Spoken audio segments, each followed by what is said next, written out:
بسم الله الرحمن الرحيم.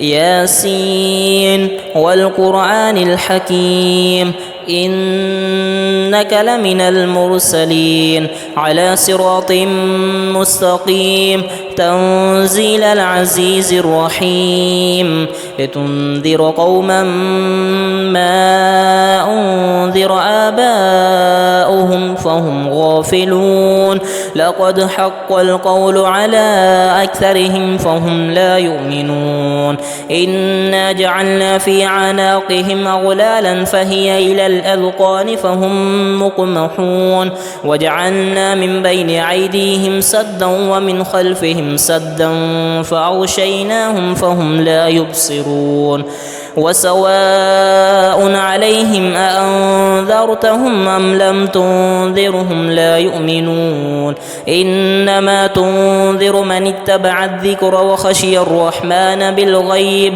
فبشره بمغفرة وأجر كريم إنا نحن نحيي الموتى ونكتب ما قدموا وآثارهم وكل شيء أحصيناه في إمام مبين. صدق الله العظيم.